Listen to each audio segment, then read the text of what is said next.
Assalamualaikum warahmatullahi wabarakatuh. Alhamdulillahi rabbil alamin. Nahmaduhu wa nasta'inuhu wa nastaghfiruh wa natubu ilaihi wa na'udzu billahi min syururi anfusina wa sayyiati a'malina. Man yahdihillahu fala mudhillalah wa man yudlil fala hadiyalah. Asyhadu an la ilaha illallah wahdahu la syarikalah wa asyhadu anna Muhammadan abduhu wa rasuluh la nabiyya wa la rasula ba'da. Allahumma salli wa sallim ala sayyidina Muhammad wa ala alihi wa ashabihi wa man tabi'ahum bi ihsanin ila yaumil qiyamah. Amma ba'd. Karena kita bincang-bincang singkat dan waktunya sangat pendek, ada waktu tersisa 55 menit, jadi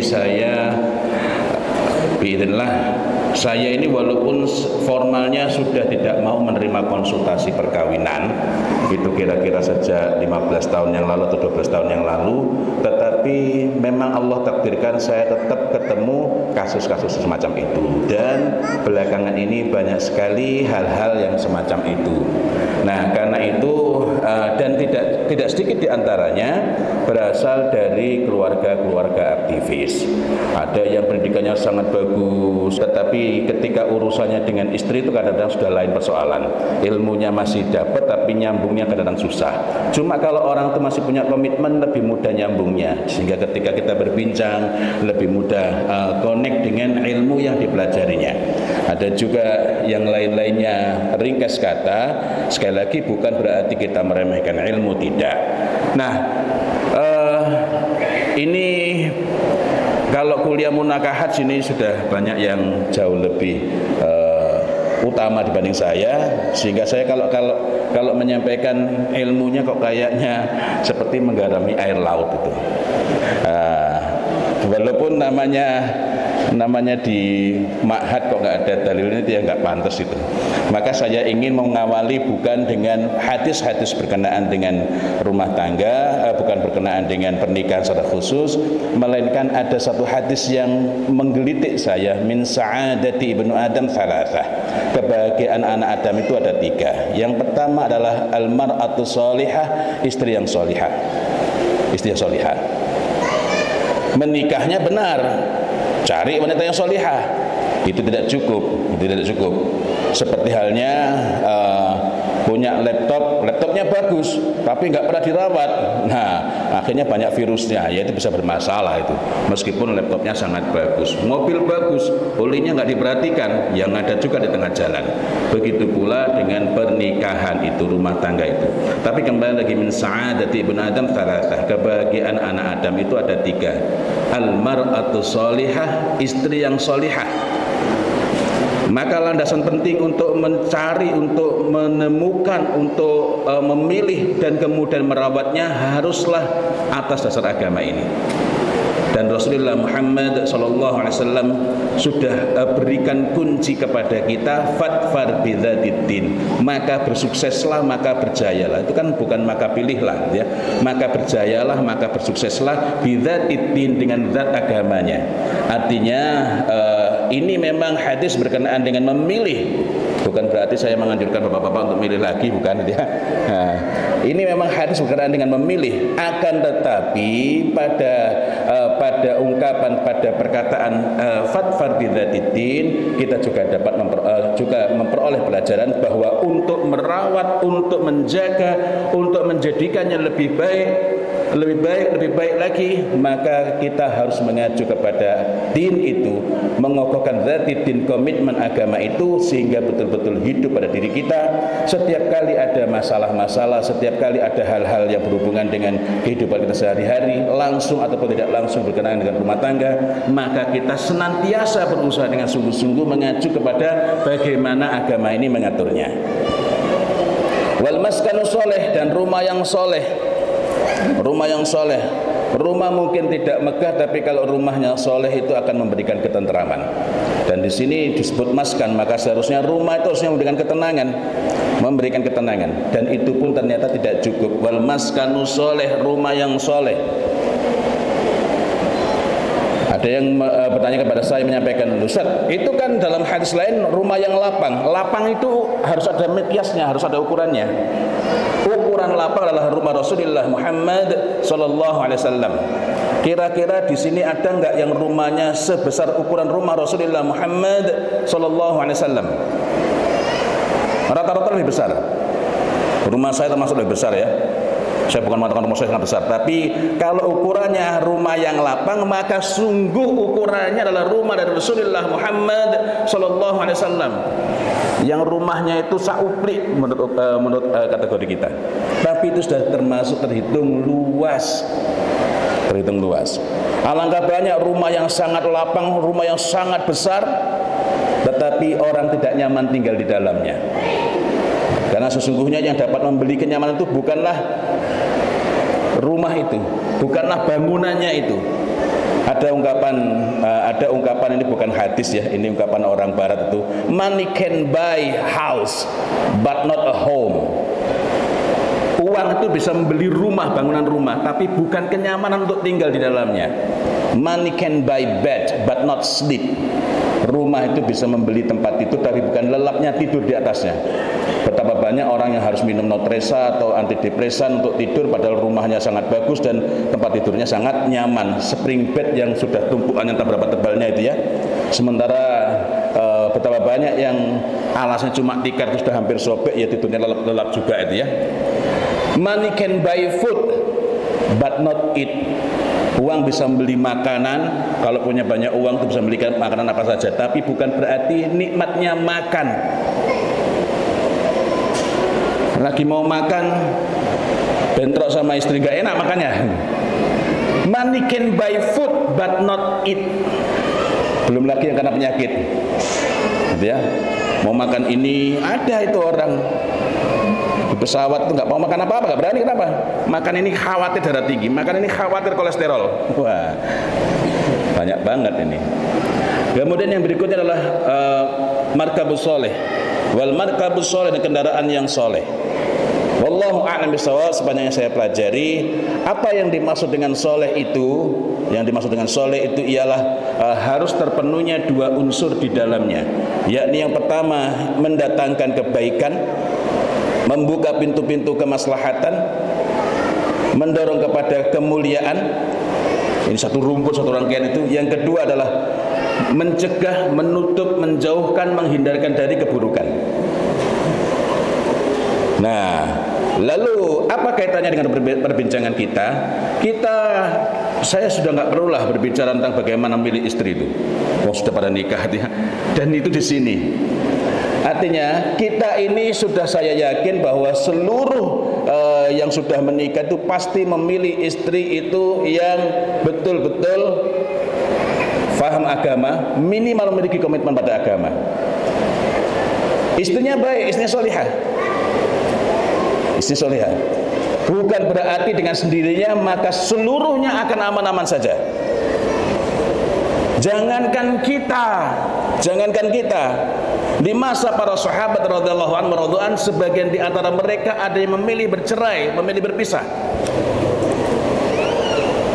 Bukan berarti mayoritas ya, ada.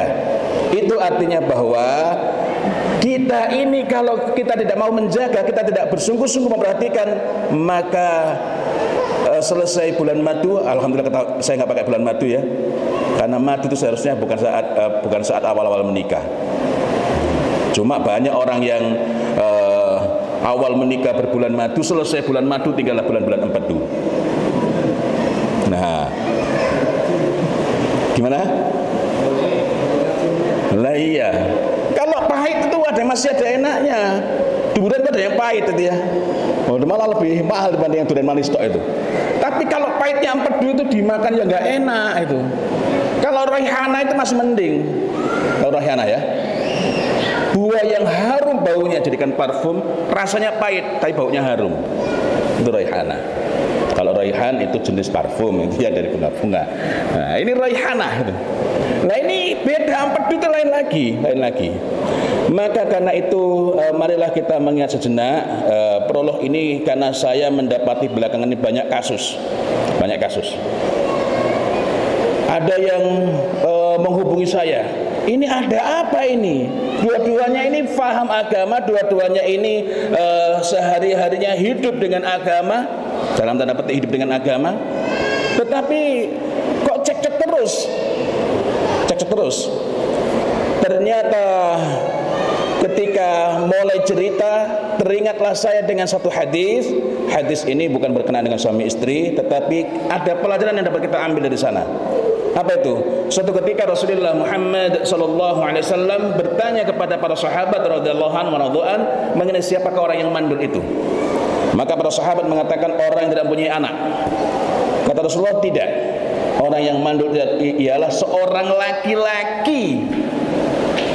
Saya ulangi lagi ya, seorang laki-laki. Padahal yang melahirkan siapa? Perempuan. Lalu apa hubungannya dengan tadi al-mar'atu sholihah? Kita akan lihat nanti ya. Seorang laki-laki, bola balik. Seorang laki-laki yang tidak dapat memberikan apapun kepada anaknya. Apakah dia seorang miskin? Bukan. Karena nafkah yang sifatnya materi seukuran dengan kemampuan keuangannya, seukuran dengan kesanggupan hartanya. Tetapi dia adalah seorang laki-laki yang tidak dapat memenuhi hak-hak anaknya yang harus dipenuhi oleh seorang bapak. Apa hak anak atas bapak itu? Nomor satu adalah memberikan ibu yang baik. Memberikan ibu yang baik untuk anaknya. Kapan itu ditunaikan? Yang pertama, kewajiban ini ditunaikan sebelum menikah. Dengan cara apa? Dengan cara memperhatikan ketika mau menikah, kira-kira kalau saya diamanai anak oleh Allah Subhanahu wa taala melalui perempuan ini, kira-kira berpotensi menjadi musuh enggak anak-anak saya nanti itu? Karena hal pertama yang perlu diingat itu adalah ya ayyuhalladzina amanu inna min azwajikum wa auladikum aduwwan lakum. Nah, kira-kira ini potensi menjadi musuh enggak? Nah, artinya dari awal sudah prepare, sudah mencari kira-kira perempuan mana yang berpotensi untuk menjadi ibu yang baik bagi anak-anaknya. Itu ketika belum menikah. Dan ukuran pentingnya adalah zatiddin, kadar keberagaman atau komitmen agamanya. Kemudian dia menikah. Didapati perempuan ini penyayang, perempuan ini penyabar, perempuan ini lembut, tapi tidak memiliki ilmu. Dia menderita ummiyatut tarbawiyah, buta tarbiyah. Mau mendidik anak yang disebut-sebut itu adalah teori-teori dari orang-orang yang tidak pernah berwudu. Maka di situ wajib bagi laki-laki ini yang suaminya untuk apa? Untuk apa? Untuk mendidiknya, untuk mengajari istrinya, agar nanti kalau Allah Subhanahu wa taala karuniakan kepada mereka ini, berikan amanah kepada mereka ini berupa keturunan, maka istrinya ini dapat mengemban amanah itu dengan sebaik-baiknya semenjak masa paling awal. Anaknya lahir. Oh, masih belum punya anak. Ini kalau pas lagi mendekati datang bulan ini betul-betul mengalami PMS nih, premenstrual syndrome. Muncul taringnya. Misalnya. Maka itu berarti si suami ini memiliki kewajiban dua. Apa itu? Membekali istrinya agar tetap dapat menjadi ibu yang baik. Kemudian yang kedua apa? Mengelola emosi istrinya. Jadi bukan menyalahkan gimana Ustaz, saya ini sudah berusaha baik tapi saya nggak pernah lembut. Lu yang milih siapa? Ya nggak?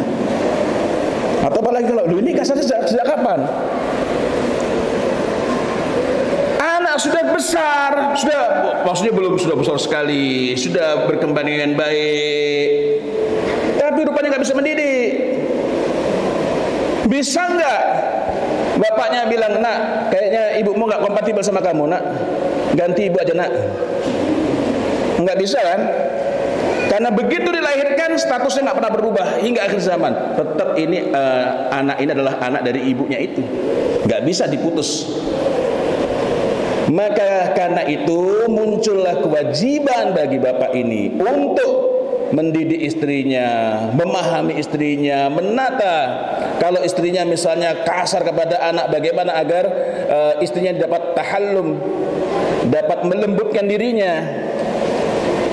Karena sesungguhnya hilm itu tidak bisa dicapai kecuali dengan tahallum. Begitu Rasulullah Muhammad sallallahu alaihi wasallam memberikan semacam memberikan bukan tips ya, memberikan petunjuknya kepada kita ini, menyampaikan petunjuknya kepada kita ini. Ilmu diperoleh dengan menuntut ilmu, dan kelembutan hilm, al-hilmu itu yakni lembut serta dengan ketenangan dan kesabaran itu diperoleh dengan tahallum, upaya secara sengaja untuk memaksakan diri agar bisa bersikap lembut. Awalnya mungkin tidak nyaman, tapi ketika kita berusaha dengan sungguh-sungguh, betul-betul karena ingin memiliki meraih hilm, maka insya Allah itu kita akan peroleh, dan seterusnya. Nah, kembali lagi pada hadis tadi. Lalu Rasulullah Muhammad sallallahu alaihi wasallam bertanya kepada para sahabat radhiyallahu anhum radhuan. Artinya ini masih berkait erat, Apa kata Rasulullah Muhammad sallallahu alaihi wasallam? Siapakah orang yang perkasa itu? Maka para sahabat radhiyallahu anhum radhuan mengatakan orang yang tidak terkalahkan, maksudnya adalah bergulat.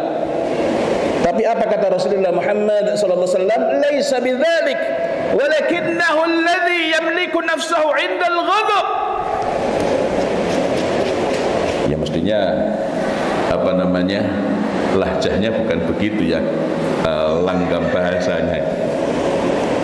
Cuma ini siang-siang Ramadan ini biar nggak ngantuk, maka saya kencengin gitu. Ini kan kayak penyampaian saat kampanye itu ya. Laisa bidzalik, walakinnahu alladhi yamliku nafsahu 'indal ghadab. Bukan demikian orang yang perkasa itu. Nah, karena itu bapak-bapak wajib jadi laki-laki perkasa. Bukan yang dapat mengalahkan apa namanya, Nur Muhammadov, Habib Nur Muhammadov, bukan. Jadi orang yang perkasa itu ialah orang yang dapat mengendalikan dirinya ketika sedang marah. Marah itu adalah saat ketika kita kehilangan sebagian akal kita, sehingga wajar, lumrah bukan dalam pandangan din ini ya, wajar, lumrah kalau orang marah itu kemudian melakukan berbagai tindakan yang destruktif. Kenapa? Kehilangan akalnya. Akan tetapi dalam kondisi demikian pun, demikian saja, ini sudah cukup untuk menjadi sebab mereka berdua menjadi orang tua yang mandul, wabil khusus bapaknya. Ingat, yang ditunjuk di sini adalah bapaknya. Dalam hadis yang lain kita mendapati bahwa orang yang mandul ialah orang yang punya banyak anak, tetapi anaknya tidak memberi manfaat apapun bagi kedua orang tuanya setelah tiada. Belajar agama, belajar, tapi tidak memberi dampak apapun bagi anaknya. Kenapa? Karena di rumah itu anak tidak mendapatkan maskanus saleh, tidak mendapatkan rumah yang menenangkan, menenteramkan, dan ketenangan maupun ketentraman itu diperoleh dari hal-hal yang baik. Karena ada yang tampaknya tenang, cuma asik begini, sunyi seperti kuburan. Padahal kuburan itu ramai ya, banyak orang yang sibuk, kecuali bagi orang-orang yang selamat akhiratnya, kuburan itu menenangkan. Kecuali bulan Ramadan itu kuburan tenang, karena mereka lagi dapat liburan. Mudah-mudahan kita termasuk orang yang mendapatkan ketenangan dan kebahagiaan di kuburan. Kita langsung lagi. Jika marah saja, kehilangan kendali saat marah saja, itu sudah cukup untuk menjadikan anak-anak itu tidak bermanfaat sama sekali bagi kedua orang tua yang setelah tiada. Maka apatah lagi kalau kita ini tidak dapat mengendalikan diri terhadap hal-hal yang kita sukai, terhadap hal-hal yang kita senangi, terhadap hobi kita. Belakangan ini banyak kasus-kasus, ada 2 kasus berkenaan dengan perkembangan belakangan. Banyak cekcok bermula dari istri suka posting di status di WA. Iya kalau suaminya sultan. Suaminya tersinggung. Ya, ini para istri yang mudah sekali curhat kepada tembok ratapan bernama status WA. Karena saya melihat status WA itu mau mengingatkan, khawatir juga jadi fitnah. Kenapa? Karena ada fitnah gara-gara mengingatkan begitu, lalu akhirnya saling curhat, dia yang terkena penyakitnya. Dalam teori psikologi namanya transferensi. Klien alias pasien kalau dalam dunia kedokteran jatuh cinta pada konselornya. Nah, karena saya, wah ini bahaya ini. Saya ingat bahaya. Tapi gimana ini kalau nggak diingatkan, ini saudara kita sendiri. Kalau orang awam masih mending, bukan berarti kita merelakan orang awam. Iya enggak? Karena kita nggak tahu, jangan-jangan orang awam itu adalah calon besan kita. Nggak mesti.